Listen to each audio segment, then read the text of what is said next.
નમસ્કાર દર્શક મિત્રો, હું આપની સાથે છું રાખી અંજારિયા। સ્વાગત છે આપનું કચ્છ ઉદય ટીવી ન્યૂઝમાં। તો દર્શક મિત્રો, જોઈએ આજના સમાચારો વિસ્તારપૂર્વક।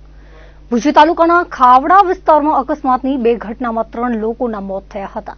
મળતી વિગતો મુજબ લોરિયા ચેકપોસ્ટ પાસે 3 રસ્તા રોડ પર અકસ્માત થયો હતો, જેમાં ટ્રેલરના ચાલકે બેદરકારીથી ટ્રેલર ચલાવી બાઇક સાથે ભટકાવ્યું હતું, જેમાં ફરિયાદીના પત્ની 45 વર્ષીય હમીદા અઝીઝ શેખ અને જમાઈ ઇરખાન મામદ હુસેન શેખનું ગંભીર ઈજાઓના કારણે મોત થયું હતું, જેને પગલે માધાપર પોલીસમાં ગુનો દાખલ કરાયો હતો। આ તરફ ખાવડાથી દંડી પાટિયા વચ્ચે એમએસ પાસે અકસ્માત થયો હતો, જેમાં બોલેરો કેમ્પરના ચાલકે પોતાની બોલેરો પૂર ઝડપે ચલાવી ફરિયાદીના ભાઈ નવીન જગદીશ પ્રસાદ બંગની બાઇકને સામેથી ભટકાવી હતી। આ અકસ્માતમાં નવીન બંગનીનું મોત થયું હતું, જેથી ખાવડા પોલીસમાં ગુનો દાખલ કરવામાં આવ્યો છે। નખત્રાણામાં પવનચક્કીના પાર્ટ લઈ જતા કંપનીના તોતિંગ વાહને સ્કૂટી ચાલકને કચડી નાખતા આધેડનું કમકમાટી ભર્યું મૃત્યુ નીપજ્યું હતું। મળતી વિગતો મુજબ 58 વર્ષીય સ્કૂટી ચાલક ભીમજી જખુ શેખાને પવનચક્કીના વાહને ટક્કર મારી કચડી નાખતા ઘટના સ્થળે જ મૃત્યુ થયું હતું। આ અંગે નખત્રાણા પીઆઈ એમ મકવાણાનો સંપર્ક કરતા તેમણે જણાવ્યું હતું કે મરણ જનાર સાથે અન્ય એક યુવાન પણ ઘવાતા તેની સારવાર ચાલી રહી છે, જેની સારવાર પૂર્ણ થયા બાદ તેમની ફરિયાદ લઈ વિવિધ કલમો તળે ગુનો દાખલ કરવામાં આવશે।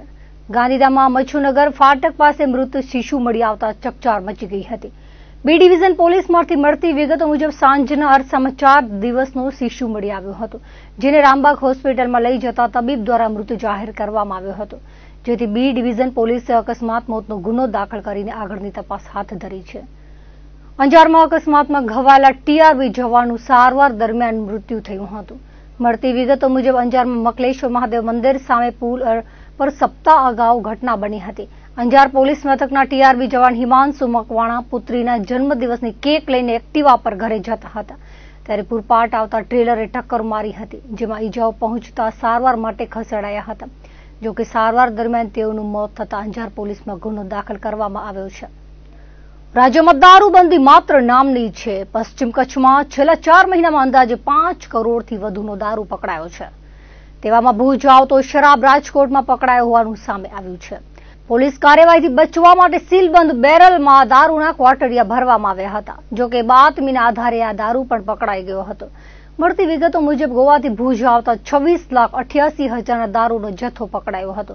મૂળ સુરતનો અને રાજકોટમાં રહી શ્રીજી રોડવેઝ ટ્રાન્સપોર્ટમાં ડ્રાઇવિંગનો વ્યવસાય કરતો 29 વર્ષીય Bhavin Agravat Swati park main road પર ટ્રક સાથે ઉભો હતો, ત્યારે એલસીબીની ટીમે બાતમીના આધારે રેડ કરી હતી। તપાસ કરતા ટ્રકમાં પતરાના બેરલની આડમાં છુપાવેલો દારૂનો જથ્થો મળી આવ્યો હતો। પોલીસે 37,03,600નો મુદ્દામાલ કબજે કર્યો હતો। આ શખ્સ આજડેમ પોલીસ મથક વિસ્તારમાંથી ઝડપાયો હોવાથી આજડેમ પોલીસને સોંપવામાં આવ્યો હતો। સૂત્રોના જણાવ્યા પ્રમાણે આ દારૂ ભુજ તરફ આવવાનો હતો, જોકે દિવાળીના તહેવારોના અનુસંધાને પેટ્રોલિંગમાં રહેલી એલસીબીની ટીમે શરાબ ઝડપી પાડ્યો હતો। 112 જેટલા બેરલમાંથી મોલ્ટ વિસ્કીની 13,440 ક્વાટરિયા મળી આવ્યા હતા। ચાલકે જણાવ્યું હતું કે આ બેરલમાં દારૂ હોવાની તેને કોઈ જાણ ન હતી। ડ્રાઈવર ભાવિને તેના શેઠે ગોવાથી માલ ભરી આવવાનું કહ્યું હતું, જેથી પોલીસે હવે આગળની તપાસ હાથ ધરી છે। રાપર તાલુકાના મોવાણા ચેકપોસ્ટ પાસે બાલાસર પોલીસે કાર્યવાહી કરીને બિયરની હેરાફેરી કરતા 2 યુવકને ઝડપી લીધા હતા। મળતી વિગતો મુજબ પીએસઆઈના માર્ગદર્શનમાં ટીમ પેટ્રોલિંગમાં હતી, ત્યારે કાર્યવાહી કરીને બોલેરોને અટકાવી તપાસ કરાઈ હતી, જેમાંથી બિયર મળી આવ્યો હતો। બોલેરોમાં ચોરખાનું બનાવીને તેની અંદર બિયરની પેટીઓ રાખવામાં આવી હતી। કુલ 462 બિયર કિંમત રૂપે 1,01,640નો મુદ્દામાલ કબજે કરવામાં આવ્યો હતો। આ સાથે મૂળ વલ્લભપરના હાલે પ્રાગપરમાં રહેતા ભરત ચાવડાની અટક કરાઈ હતી, જ્યારે હેલીપેડના નવીન ચાવડાની અટક બાકી છે। દરમિયાન પૂછપરછમાં સામે આવ્યું છે કે બંને જણાએ પાર્ટનરશિપમાં ભરતની ગાડીમાં બિયર ભર્યો હતો। રસ્તામાં નવીન ઉતરી ગયો હતો। મડુતરા વહુવા તરફથી મોવાણા બાલાસર આવતી વખતે ચેકપોસ્ટ પર તેઓ પકડાઈ ગયા હતા। બાલાસર પોલીસે તપાસ હાથ ધરી છે। ભુજમાં એમડી ડ્રગ્સનો વેપાર કરતા રિક્ષા ચાલકને ઝડપી પાડવામાં આવ્યો હતો। આલાવારા કબ્રસ્તાન નજીક શેખ ફળિયામાં રહેતો ઇબ્રાહિમ શાહ શેખ દાડા પોતાની રિક્ષામાં એમડી ડ્રગ્સ રાખીને વેચાણ કરતો હતો, જેની બાતમી મળતા દરોડો પાડવામાં આવ્યો હતો, જેમાં આરોપી પાસેથી 90,000નું એમડી ડ્રગ્સ મળી આવ્યું હતું। પૂછપરછ કરતા કોડકી રોડના નૌશાદ ઉર્ફે મોહસિન બકાલી સમાજ સાથે મળી ભાગીદારીમાં ડ્રગ્સનું વેચાણ કરતો હોવાની અને માલ નૌશાદે આપ્યો હોવાની હકીકત જણાવી હતી, જેથી બંને સામે ભુજ એ ડિવિઝન પોલીસમાં એસઓજી દ્વારા ગુનો દાખલ કરાવાયો હતો। બંને જણા છેલ્લા 8 મહિનાથી ભાગીદારીમાં એમડી ડ્રગ્સનો જથ્થો મંગાવી છૂટક વેચાણ કરતા હોવાનું સામે આવ્યું છે. કચ્છ પ્રદેશ ફરી એકવાર ધરતીકંપના આંચકાથી ધ્રુજી ઉઠ્યો હતો. સોમવારે સવારે 11:14 ધોળાવીરા નજીક 3.2ની તીવ્રતાનો ભૂકંપ નોંધાયો હતો. ભારતીય ભૂકંપ માપન કેન્દ્રના પ્રાથમિક અહેવાલ મુજબ આ ભૂકંપનું કેન્દ્ર બિંદુ ધોળાવીરાથી આશરે 26 કિલોમીટર દક્ષિણ-પશ્ચિમ દિશામાં નોંધાયું હતું. કચ્છ પ્રદેશ ભૂકંપ ઝોનમાં આવેલો હોવાથી વારંવાર નાના મોટા આંચકાઓ અનુભવાતા રહે છે. નિષ્ણાતોના જણાવ્યા મુજબ આવા નાના ભૂકંપો સામાન્ય રીતે ભૂગર્ભમાંથી ઉર્જા બહાર પાડવાનો એક કુદરતી ઉપાય છે. તેમ છતાં કચ્છમાં ભૂકંપની ચર્ચા થતાં જ લોકોમાં 2001ની વિનાશક ભૂકંપની યાદો તાજી થઈ જતી હોય છે. ગુરા ડુંગર ફોલ્ટ લાઇન પર આ ભૂકંપ અનુભવાયો હતો. મુન્દ્રાની લેબર કોલોનીમાં ગત સપ્તાહે એલપીજી ગેસ લીકેજ થયા બાદ આગ ફાટી નીકળી હતી, જેમાં 6 વ્યક્તિઓ દાઝી ગયા હતા, જેમાં વધુ એક વ્યક્તિનું રવિવારે મોત નીપજતા મોતનો આંક 2 થયો છે. મુન્દ્રાની રસીદ તુર્ક લેબર કોલોનીમાં રહેતા સુજીત રોય સહિતના 6 વ્યક્તિઓ ગત મંગળવારની રાત્રિના નિદ્રાધીન હતા, ત્યારે ગેસનો બાટલો લીકેજ થતા રૂમમાં ગેસ પ્રસરી ગયો હતો. વહેલી સવારે સુજીત રોય ગેસ ચાલુ કરતા આગનો બનાવ બન્યો હતો, જેમાં 6 લોકો દાઝી ગયા હતા, જેમાંથી એક વ્યક્તિનું જે તે સમયે જીકે હોસ્પિટલમાં સારવાર દરમિયાન મોત થયું હતું.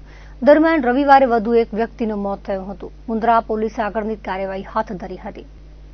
કચ્છ જિલ્લા સહકારી દૂધ ઉત્પાદક સંઘ લિમિટેડ સરહદ ડેરી દ્વારા અંજાર ખાતે 16મી વાર્ષિક સાધારણ સભા તેમજ મિલ્ક ડે કાર્યક્રમ યોજાયો હતો.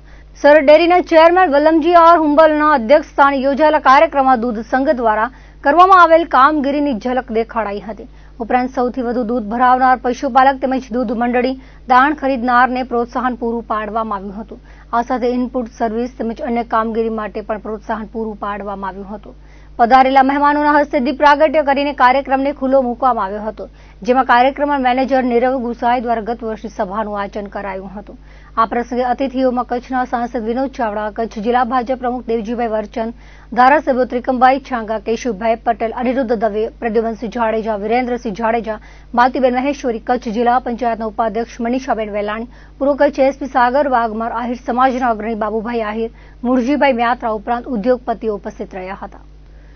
ઇંધણના આસમાને પહોંચેલા ભાવના પગલે ઇકો ફ્રેન્ડલી ઇલેક્ટ્રિકલ વ્હીકલની લોકપ્રિયતા સતત વધી રહી છે, ત્યારે જિલ્લા મથક ભુજમાં અત્યાધુનિક ઝેરા ઇલેક્ટ્રિક વ્હીકલના મેન્યુફેક્ચરિંગ યુનિટ અને રિટેલ શોરૂમનો દબદબાભેર પ્રારંભ કરાયો છે. ભુજ મિર્જાપર હાઈવે પર ગોગા ટી સ્ટોલની સામે રવિવારે આગેવાનો અને સ્નેહીજનોની ઉપસ્થિતિમાં શોરૂમનો પ્રારંભ કરાયો હતો. સોમૈયા પરિવાર દ્વારા શાસ્ત્રોક્ત વિધિ સાથે પૂજન બાદ શોરૂમનો પ્રારંભ કરાયો હતો. રામ ગ્રીન એનર્જીના રાજેશ સોમૈયાએ જણાવ્યું હતું કે કચ્છમાં પ્રથમ વખત ઇલેક્ટ્રિકલ વ્હીકલના એસેમ્બલિંગ યુનિટનું આગમન થયું છે. સ્થાનિક એસેમ્બલિંગ થતું હોવાથી ગ્રાહકોને કિફાયતી દરે વાહન મળશે, સાથે જ સર્વિસની પણ સુવિધા મળશે. રામ ગ્રીન એનર્જી ઝેરા શોરૂમના પ્રારંભે ગ્રાહકોને 4 વિવિધ પ્રકારના મોડલ અને કલરની વિશાળ રેન્જમાંથી ઇલેક્ટ્રિકલ વાહન ખરીદવા પસંદગીની તક મળશે. સાથે જ ₹4 થી 10,000 સુધીનું ડિસ્કાઉન્ટ, 1 વર્ષની સર્વિસ વોરંટી, શ્યોર ગિફ્ટ અને લોન સુવિધા એક જ સ્થળે ઉપલબ્ધ થશે. ઉદઘાટન પ્રસંગે મિતેશ પવાણી, રાજેશ સોમૈયા, અલ્પેશ સોમૈયાએ અતિથિઓને આવકાર આપ્યો હતો. ઝેરા બ્રાન્ડથી અહીંયા ઈવે બાઇકનો સ્ટાર્ટ કર્યો છે. અહીંયા મેન્યુફેક્ચર, એટલે મેન્યુફેક્ચર તો નહીં, એસેમ્બલ કહેવાય.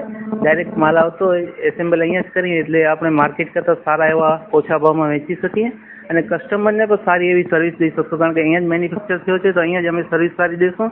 અને સ્ટાર્ટિંગમાં અમે 4,000થી કરી અને 10,000 સુધીનો 4 મોડલ છે, અલગ અલગ મોડલમાં ડિસ્કાઉન્ટ રાખ્યો છે. હમણાં સિંગલ લાઇટ છે, ડબલ લાઇટ છે અને CS2 છે, CS2 Pro છે, એવી બધી 4 બ્રાન્ડથી સ્ટાર્ટ કરે છે. અને હજી પણ બીજો માલ ઇનકમિંગમાં છે, જે દિવસો દિવસ ઘણા જ મોડલ થશે. હમણાં 4 બ્રાન્ડથી આપણે સ્ટાર્ટ કરે છે. કચ્છમાં મારે આજે પહેલો છે અને મારી 20 થી 25 બ્રાન્ચ કચ્છના હરેક સિટીમાં બનાવવાની ઈચ્છા છે, ઝેરા બ્રાન્ડનું શોરૂમ બનાવવાની. દેશદેવીમાં આશાપુરાના ચરણોમાં શીશ ઝુકાવવા માટે નવરાત્રી દરમિયાન લાખો માઈ ભક્તો આવે છે, પરંતુ પાયાની સુવિધા પૂરી પાડવામાં કચ્છનું તંત્ર સાવ નિષ્ફળ ગયું છે. લાખો પદયાત્રીઓ પસાર થવાના હોવાની જાણ છતાં સુરજબારીથી માતાના મઢ સુધી ખરાબ રસ્તાની સાઈડમાં માટી, કાંકરી અને બાવળોની ઝાડીએ પદયાત્રીઓની યાત્રાને વધુ કઠિન બનાવી હતી. આ ઉપરાંત માતાના મઢથી ભુજ પરત આવવા માટે એસટી બસોની અગવડતા જોવા મળી હતી. 2 કલાક સુધી ઉભા છતાં બસો મળતી ન હતી. તેવામાં રવિવારે રજા હોવાથી મોટી સંખ્યામાં માઈ ભક્તો પહોંચ્યા હતા, પરંતુ હાજીપીર ફાટકથી રવાપર સુધી ભારે ટ્રાફિક જામના કારણે આવવા જવામાં હાલાકી થઈ હતી. માતાના મઢમાં મંદિરમાં દર્શન કરવા માટે જેટલો સમય નથી લાગતો તેનાથી વધુ સમય ટ્રાફિક જામમાં નીકળી જાય છે.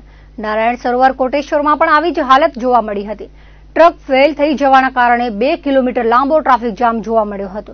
ટ્રાફિક જામના કારણે માતાના મઢથી ભુજ આવતા પ્રવાસીઓ નિયત સમય પહોંચી શક્યા ન હતા, જેના કારણે ભુજથી બસ અને ટ્રેનોમાં બુકિંગ કરાયેલ ટિકિટો કેન્સલ પણ થઈ હતી. દર વર્ષે આસો નવરાત્રીની આઠમના રાજ પરિવારના પ્રતિનિધિ દ્વારા માતાના મઢ ખાતે પતરી વિધિ કરવામાં આવે છે. મંગળવારે પતરી વિધિ યોજવામાં આવશે, ત્યારે પરંપરા પ્રમાણે રાજ પરિવારના પ્રતિનિધિ એવા મહારાવ હનુવંતસિંહજી દ્વારા આઈના મહેલમાંથી ચામર યાત્રા શરૂ કરવામાં આવી હતી. વિધિમાં રાજ પરિવાર સહિત આઈના મહેલનો સ્ટાફ, શરદબાગ સ્ટાફ ઉપસ્થિત રહ્યો હતો. આસો નવરાત્રીના 7મા નોરતે દેશદેવી આશાપુરા મંદિરે લાખો માઈ ભક્તોની હાજરી વચ્ચે જાગીર અધ્યક્ષ યોગેન્દ્રસિંહજી રાજાબાવા તેમજ ટ્રસ્ટીઓ અને માઈ ભક્તોની હાજરીમાં ગાદી પૂજન, જગદંબા પૂજન બાદ હવન વિધિ દેવકૃષ્ણ વાસુ તથા ભૂદેવોની ટીમ શાસ્ત્રોક્ત મંત્રોપચાર સાથે પ્રારંભ કરશે. રાજાબાવા દ્વારા શ્રીફળ હોમ્યા બાદ આશાપુરા અને હિંગલાજ માતાના મંદિર પૂજન અર્ચન સાથે આરતી ઉતારશે. બીજી તરફ સાંજે ભુજથી નીકળેલી રાજ પરિવારના હનુવંતસિંહજી ચામર યાત્રા સાથે આશાપુરા મંદિરે સંધ્યા આરતીમાં જોડાશે. ચામર યાત્રા મઢ પહોંચતા તેમનું રાજાબાવા યોગેન્દ્રસિંહજી તથા ટ્રસ્ટીઓને ભાવિકો ગ્રામજનો ભવ્ય સામૈયા કરશે. મંગળવારે 8મા નોરતે સવારે રાજ પરિવારના સભ્યો દ્વારા આશાપુરા મંદિરે પતરી વિધિ ફૂલ ચડાવવામાં આવશે.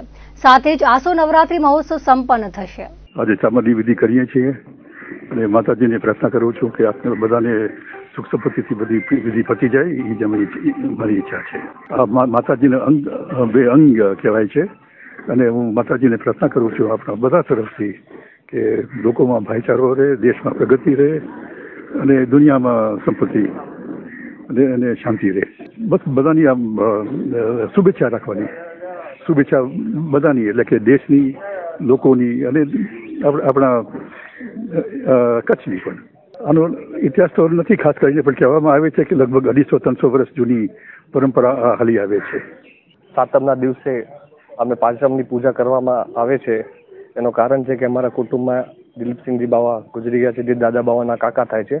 એના કારણે અમને શોક લાગેલો હતું, જેથી કાલે શોક પૂરું થઈ ગયું છે અને આજે અમે આ પાંચમની પૂજા કરીએ છીએ. અને આ 450 થી 300 વર્ષ જૂની પરંપરા જે અમારો પરિવાર જે કરે છે. અને મારા સાહેબને 4 વર્ષ, આ ચોથો વર્ષ છે જે ચમર વિધિ કરશે. આપણે અહીંયા પ્રાચીન મહામાયા તિલામેળીમાંથી જે આઈના મહેલમાં સામેલ છે, અહીંયાથી ચમર વિધિ ચાલુ થાય છે અને આજ સાંજે આપણે હવનનું લાભ લઈ અને કાલ સવારે શુભ હસ્તે શુભ મુહૂર્તે મારા સાહેબના હાથે ચમર વિધિ થશે. આનું મહિમા એ છે કે જે કચ્છની પ્રજા સુખી રહે, કચ્છના માણસોમાં ભાઈચારો રહે અને બધાનું કલ્યાણ થાય. દેશદેવી આઈ આશાપુરાના દર્શનાર્થે શનિ રવિવારે રજા હોતા સરકારી કર્મચારી સહિત શ્રદ્ધાળુઓથી માતાના મઢ છલકાઈ ઉઠ્યો હતો. 30 થી 40 હજાર માથા નમ્યા હતા. ખાનગી વાહનોનો ખડકલો હતો. ગ્રામ પંચાયત દ્વારા બંને ટાઈમ સફાઈ અભિયાન થાય છે. ભારે ભીડ હોવાથી વેપારી વર્ગ ખુશ છે. હજારો ભાવિકો માતાના મઢે મહાપ્રસાદનો લાભ લીધો હતો. બીજી તરફ પાણી, વીજળી, આરોગ્ય, એસટી, પોલીસ સહિતની સંપૂર્ણ સુવિધા નવરાત્રી દરમિયાન જળવાઈ રહી છે. માતાના મઢે નવરાત્રી દરમિયાન 5 થી 6 લાખ શ્રદ્ધાળુઓએ આશાપુરાજીને શીશ નમાવ્યું હતું. ચાચર ચોક ખાતે માતાજીના ગરબામાં નવરાત્રીની રાસ રમઝટમાં હજારો ભાવિકો રાસ ગરબે રમી રહ્યા છે. હવામાન ખાતાએ કચ્છમાંથી સત્તાવાર રીતે ચોમાસાની વિદાય બતાવી હતી, ત્યારે 3 સપ્તાહના વિરામ બાદ ફરી એકવાર કચ્છમાં વરસાદે હાજરી પુરાવી છે, જેથી કુદરત આગળ કોઈનું નથી ચાલતું તે ઉક્તિને સાર્થક કરી છે. રવિવારે ભાંગતી રાત્રે વરસાદથી અનેક સ્થળોએ ગરબા વહેલા બંધ કરવાની ફરજ પડી હતી. સવારે સૂર્યદેવતાએ આકરો તાપ વરસાવ્યો હતો. જોકે હવામાન વિભાગે સોમવારે અને મંગળવારે વરસાદની આગાહી કરી છે. ખેલૈયાઓ રાત્રિના વરસાદ ન પડે તેની આજીજી કરે છે. બીજી તરફ ખેતરોમાં કપાસનો ઉભો પાક તૈયાર પડ્યો હોવાથી ખેડૂતો પણ મેઘરાજાને હવે ન વરસવા વિનવણી કરતા જોવા મળે છે. ગત રાત્રે અંજાર, મુન્દ્રા, ગાંધીધામ, માંડવી, ભચાઉ, ભુજમાં વરસાદ વરસ્યો હતો. બંગાળની ખાડીમાં સર્જાયેલા સાયક્લોનિક સર્ક્યુલેશનની અસર તળે કચ્છ સહિત ગુજરાતભરમાં વરસાદી સિસ્ટમ સર્જાઈ છે. ભારે વરસાદની સંભાવના સામે આયોજકોમાં ચિંતા વ્યાપી છે. ગામડાના રોડ રસ્તા પર પાણી ફરી વળ્યું હતું. હવામાન વિભાગની આગાહી મુજબ સોમ, મંગળ અને બુધવારે કચ્છમાં વરસાદનું યલો એલર્ટ અપાયું છે, જ્યારે રાજ્યના અન્ય જિલ્લાઓમાં ક્યાંક રેડ તો અમુક જિલ્લાઓમાં ઓરેન્જ એલર્ટ જાહેર કરાયું છે.